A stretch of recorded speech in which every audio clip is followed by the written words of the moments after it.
I really didn't understand nothing going on with him because he was just an ordinary child coming up most of the years up until, he got in school. A lot of time he complained about his stomach was hurting. And I thought maybe it just was stomach ache or something. And we just give him something. Sometimes we would carry him to the hospital to get checked out and everything. So during that time, they weren't, really telling you too much. So they just tell you something, to give them. I had to deal with a whole lot of unknown.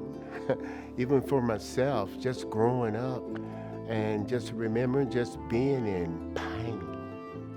The only thing I can just think about is pain.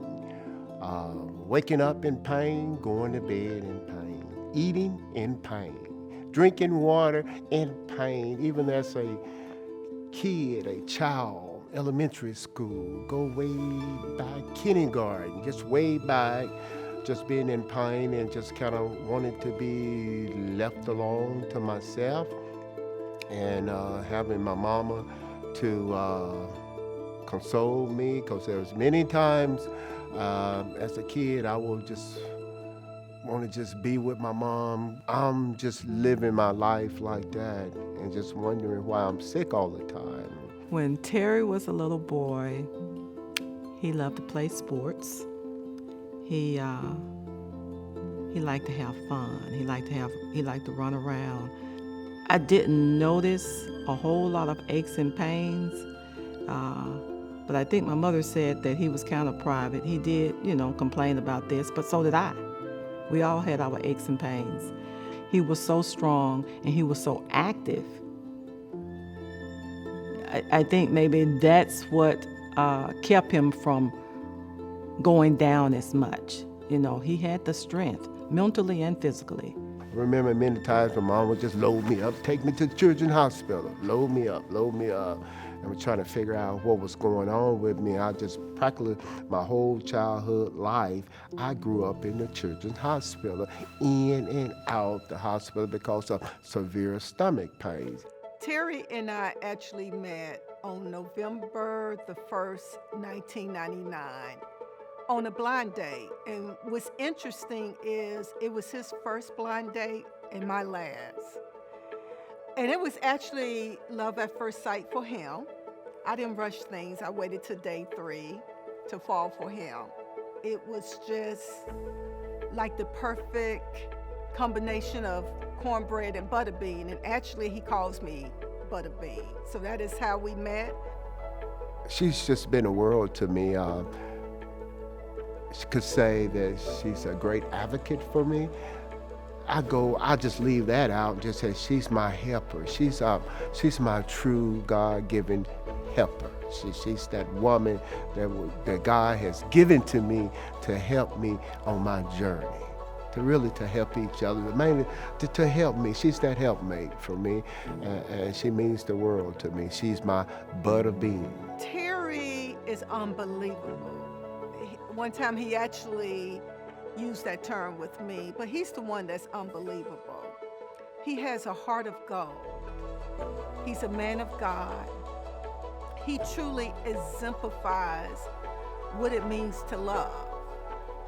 Love your parents, love your siblings, love your neighbors, love your strangers. In 2017, when they told me that the doctor told me if I was an African American, he would think I had cystic fibrosis. And when he told me that, first of all, I'm like, what is cystic fibrosis?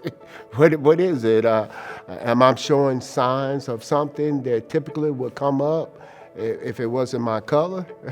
I just had me thinking like that. I just didn't know. Then I got to even thinking, oh, what's wrong with me? Why I'm not getting the care? And just got to thinking, just left me thinking real hard. I need to pursue this. What's going on in my life?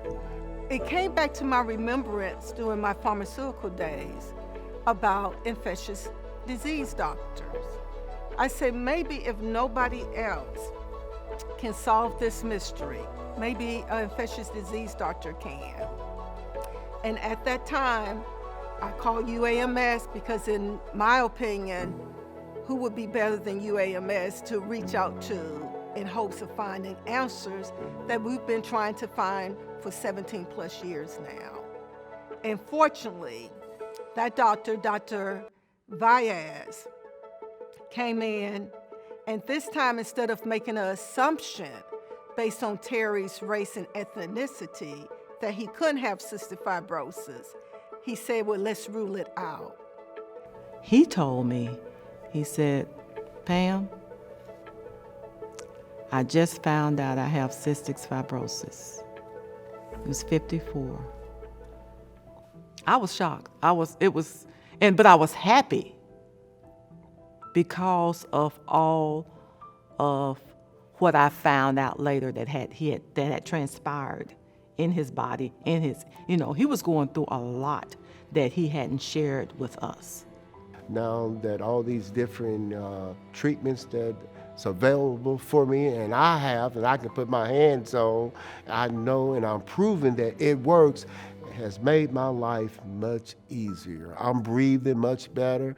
I'm not having all that mucus all clogged up in my nose because of the nebulizers and the Navage systems. I can irrigate and clean up and keep a good clear mucus going. I can say this here, because of the cystic fibrosis, I don't have any children. I went through life thinking I could have a family, but to find out all this time because I don't have a family, it's because I have cystic fibrosis. When we got the phone call that they were going to honor us, I was just ecstatic. Terry was too, because think about all of the phenomenal work people are doing in this community. And for us to be selected, it was surreal. It's important to me because it needs the word needs to get out, the awareness needs to get out.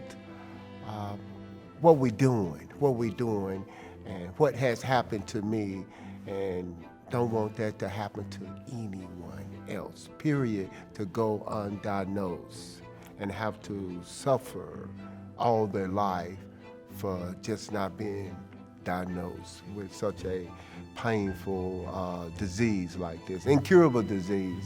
As they say, I know they're still working on it, but just to suffer like that. And we know the Cystic Fibrosis Foundation is going to find a cure. It's not if, it's when. But to do what we do, to take our painful journey and turn it for the good of others, it makes it all worth it.